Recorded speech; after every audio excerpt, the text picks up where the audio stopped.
Good afternoon, Crack to Cream. Bit of a dashboard update, just so you can see where I'm up to. I've now got the dash in, and there are some things that, if you're ever thinking of doing this job, that you need to be aware of. So, I initially thought that I could put this and the plate in here on the dash, but the way that the dash goes together, you have to put these on after this dashboard, the actual top dashboard is in. And underneath the window seal, you'll see possibly two little marks there, marked on the window seal. So there's that, and there's another one on the other side, and they are like a little bracket that goes underneath in between the dashboard and the seal. And it is really quite a hell's own job to get this lifted up and the seal so that this will slide onto the top of that bracket.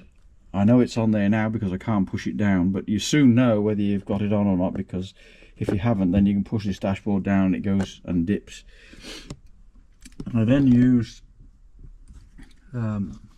this tool here, this one here, which is like I've used it on windscreen rubbers before, and then I was able to put that underneath here like so, and then guide the rubber up halfway and then go to the other side and guide the rubber up on the other half.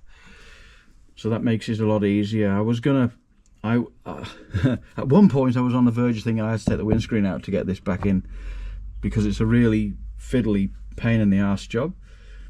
But I've got it in now, and yeah, it all went in easy enough, and it's solid enough now. There's some bolts underneath here that have to be tightened up, obviously. They're 5/16 AF. Also remember to get the vent lines on and connected. This one was a bit of a prick, let's go with that word. Then get this pipe back on here and onto this. Then this bracket here, I marked this before I took it off, because this holds the aircon unit up. So that makes sure that the angle's right for when you lift the aircon unit back up again. So there's two bolts that hold this whole thing up onto the chassis, well, onto the main structure of the car. There's one here, and then there's one down here. And as you lift the dash into position, that all gets done. I've got some new foam for here, because around the mouth of the vent there, you can see needs to be some foam.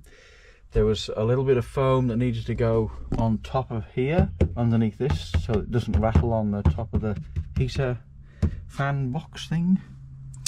I haven't put the vent lines on these yet, because they go from there underneath here down to here. You can see there. So I put them on after. Before I'm now going to do all the gauges. Got to do all them. I've got to do the speedo on the other side, the speedo cluster. I'll take you over there. So on this side, you can see again those two little marks there. That's where the second bracket is that you have to lift the dashboard up onto. So that you have to lift this up onto that. Let's try and get some light. So this has to come up, but that's on there now, so it's all secure. And mine had a bit of an issue with the rubber down this side. As you can see, there's a gap there, and then it goes over to the edge there. So all that, from where that hole in the rubber is, that was underneath the dash. So I've managed to coax it back up again, so that yeah, it looks like it should be. Looks like it should be there. So got some felt, put the felt on there, because on the other one that came off, there was felt on both sides of this. I've just put a bolt in here to hold it in position now, so it doesn't come off the brackets at the back here. So I'll put the instrument cluster on, then I'm going to rewire the gauges, because I've got all new gauges, including a new clock, because the clock was broken. And this was the tool I had to use to lever the dashboard up into that seal, so that I could get it onto that clip, onto these two clips at the back here. It was a fiddly job, I'll tell you now. Anyway, so that's that done. So I'm going to try and keep coaxing this back up here, so that this more likely won't be a problem for you if you decide to do this, because yours won't be bent underneath there. All right, so that's progress. It's, yeah, a relatively short video, but this is quite a bit of a tricky job, this one. So the vent line is back on here, as you can see. So that goes up through the back and up through into here, and then that's on there. So that's all good. All right, so that's progress for today and yesterday and the day before. So hopefully that when you see it next time, now I will have the I'll have all the gauges in, and yeah, it'll look a lot better than it does right now.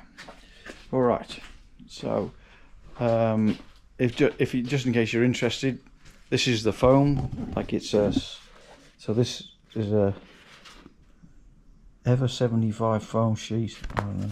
Anyway, I also salvaged this and cleaned it up and put a bit of protector on it to make it look better than it did when I got it. So that now goes back onto into here and sits in there, makes that look the part. All right, I think I'll call it quits on this now. I don't think there's anything else that I have to say. No, I won't bother with that. All right, I'll put the gauges in, do the wiring. I'm going to use some Deutsch plugs for that. Try and neaten that up and make it look a little bit better than it did when I first started. And yeah, we'll go from there. All right, so thanks for subscribing. Thanks for the likes. And yeah, that'll do. So yeah, bye for now.